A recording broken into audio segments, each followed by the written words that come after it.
Assalamu alaikum wa rahmatullahi wa barakatuhu. Welcome to the Nourishing Traditions. And today I will be talking about character. So, how a parent can destroy a child's character. So, all the things which I discussed in part 1 and part 2 about destruction of confidence and creativity, they all lead to the destruction of a child's character. So, before delving into this, I would like to talk on what really is character. So, character is actually when you have pure intentions of doing any task, and the purity of intent, the purest intent anybody can really pursue is to do for the sake of Allah subhanahu wa ta'ala, and to benefit the humanity, to benefit the people around you. And these are some of the things which really they have to be preserved since childhood if you want your child to achieve a greater goal, a greater meaning in his life. So talking about character, the purity of intent and the purity of intent to do something, to achieve something, is really engraved in a child's heart, and which is untouched, very pure, and a child has a very strong moral compass to check and evaluate and tell to his mind that this is something good and this is something bad.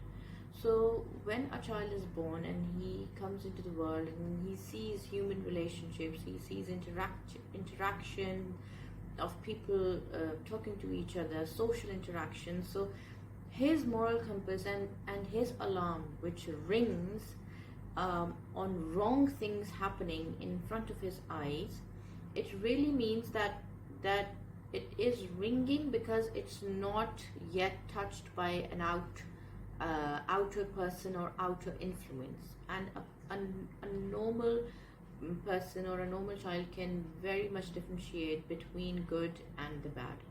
So we as parents, or we as a society, when we start influencing him on telling him that if you achieve great blah blah blah first, or if you achieve different things, or then you will be respected. If you win this race, or if you win a trophy in swimming, or if you do this hifd course and the whole hifd of the Quran, then you will be respected.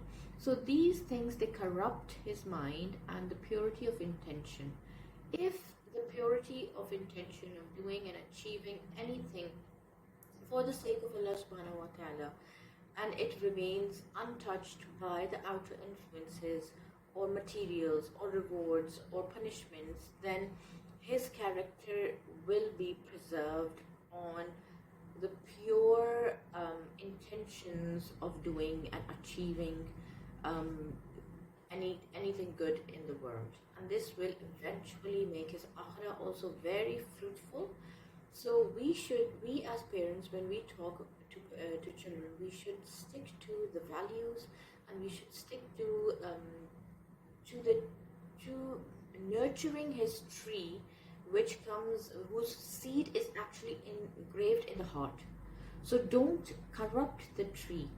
The engraved character, the goodness which is already in his heart, nurture it by positive talks and no comparisons with anybody, and let him think that he's the best creation because he's Khalifatul Ard, or he's a creation of Allah. And don't think that we can impress people by doing things. So don't let him think this, that you have to impress anybody. And we seek excellence when we use our resources, when we use our intellect, and when we do something for a bigger cause, like to help the humanity, and to do something for ourselves to reach the goals which Allah subhanahu wa ta'ala has defined as in akhirah.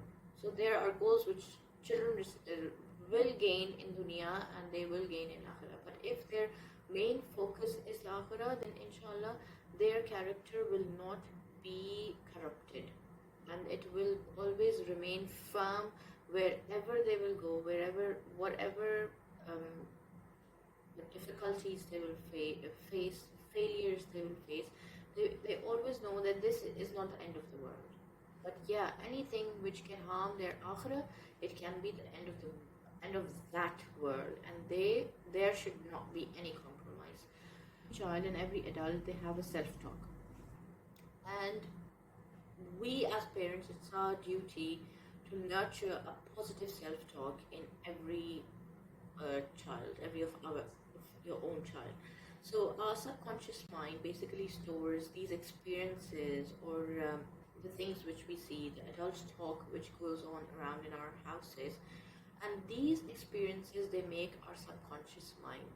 And the subconscious mind is like an elephant, and once it's out of control, nobody can control it except the person himself.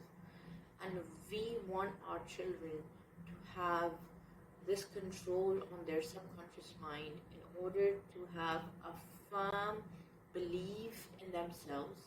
And actually, the belief in themselves is the belief in Allah. And the same for the parent. If the parent has a strong belief in Allah, they will instill these beliefs in the child himself. Remember, a child mimics the parent. So let me know in the comment section, how do you nurture your child's character? And like, share and subscribe. See you in the next videos. Ma salama.